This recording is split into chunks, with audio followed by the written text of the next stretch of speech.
Durante el otoño de 1888, el corazón de Londres victoriano se vio envuelto en una atmósfera de miedo, misterio y horror. En el barrio marginal de Whitechapel, un asesino desconocido comenzó a cazar mujeres en la oscuridad, dejando tras de sí una serie de crímenes tan brutales que cambiarían para siempre la historia de la criminología moderna. Ese asesino sería recordado con un nombre que aún hoy provoca escalofríos: Jack el Destripador. A lo largo de las décadas, su identidad ha sido motivo de miles de investigaciones, teorías y especulaciones. Pero detrás del mito, existe una realidad histórica profundamente documentada. Para comprender quién fue Jack el Destripador, debemos adentrarnos en el Londres de finales del siglo XIX, una ciudad en plena transformación industrial, pero también marcada por la pobreza extrema, el hacinamiento y la desesperación.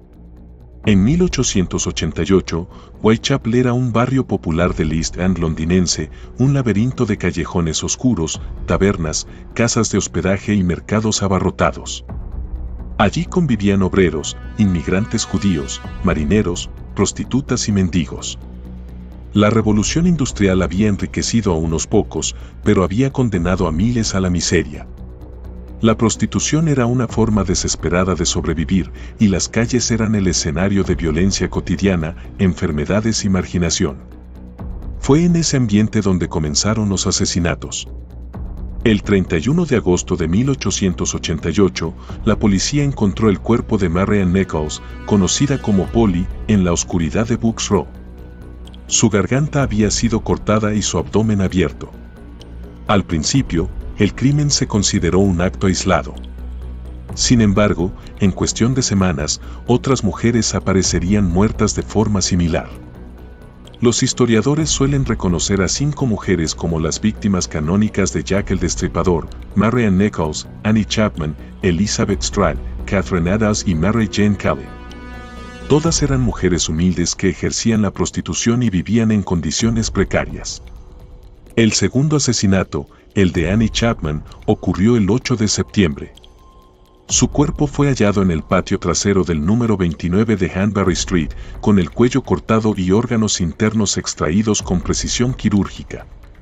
La brutalidad del crimen comenzó a llamar la atención de la prensa, y el público empezó a temer que un asesino en serie rondara las calles de Whitechapel.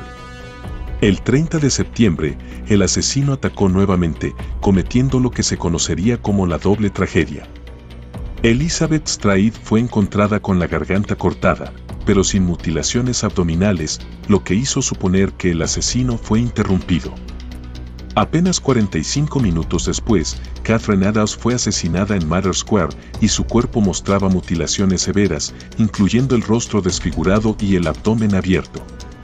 En un muro cercano, la policía halló una inscripción con tiza que decía: "Los judíos son los hombres que no serán culpados por nada", aunque nunca se comprobó si tenía relación directa con el asesino. El último y más macabro crimen fue el de Mary Jane Kelly, el 9 de noviembre de 1888. Su cuerpo fue encontrado en su habitación en Miller's Court, completamente desmembrado. La escena fue tan atroz que incluso los agentes más experimentados quedaron marcados de por vida. Después de este asesinato, los crímenes cesaron abruptamente. Durante los meses de terror, la prensa y la policía recibieron cientos de cartas supuestamente escritas por el asesino. Algunas eran claramente bromas o invenciones de periodistas, pero 3 se consideran particularmente importantes: la carta Dear Boss, la postal Saucy Jackie y la carta del Front Hall. La primera, firmada con el nombre Jack the Ripper, Jack el Destripador, fue la que dio origen al alias. En ella, el autor se burlaba de la policía y prometía nuevos asesinatos. La segunda llegó poco después, anticipando la doble tragedia de septiembre. La tercera, enviada junto con medio riñón humano conservado en alcohol, estremeció a toda Inglaterra.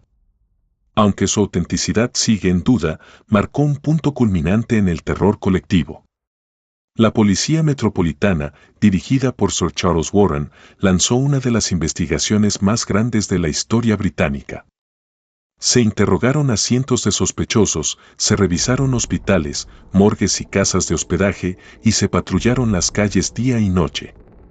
Sin embargo, el asesino parecía moverse como un fantasma entre la niebla. Las limitaciones tecnológicas de la época dificultaron la investigación. No existían análisis de ADN ni bases de datos criminales. El conocimiento forense era rudimentario y la prensa sensacionalista difundía rumores y falsas pistas que complicaban aún más el trabajo policial. Desde 1888 hasta hoy, se han propuesto más de un centenar de sospechosos. Entre los más mencionados están el carnicero polaco Aaron Kosminski, el médico Sir William Gull, el pintor Walter Sickert y hasta el nieto de la reina Victoria, el príncipe Alberto Víctor. Ninguna teoría ha sido probada de manera definitiva. En 2014, un análisis de ADN encontrado en una bufanda atribuida a Catherine Adams pareció apuntar a Kosminski, pero los resultados fueron cuestionados por la comunidad científica. Así, el misterio permanece. Jack el Destripador no solo fue un asesino, sino un fenómeno mediático sin precedentes. La prensa amarillista aprovechó el miedo público para vender miles de ejemplares diarios. Por primera vez, el crimen se convertía en espectáculo. Los periódicos mostraban ilustraciones macabras y titulares sensacionalistas, alimentando la histeria colectiva. El caso también evidenció las profundas desigualdades sociales del Londres victoriano. Mientras los ricos asistían a teatros y cenas de gala, los pobres del East End luchaban por sobrevivir entre el hambre y la enfermedad. Las víctimas de Jack el Destripador se convirtieron en símbolo de esa marginación invisible. El mito de Jack el Destripador ha sobrevivido más de un siglo. Su figura ha inspirado libros, películas, series y estudios académicos. Más allá del morbo, el caso marcó el inicio de la criminología moderna. Se introdujeron conceptos como el perfil psicológico del asesino y la recolección sistemática de pruebas. A día de hoy, el asesino sigue siendo un enigma.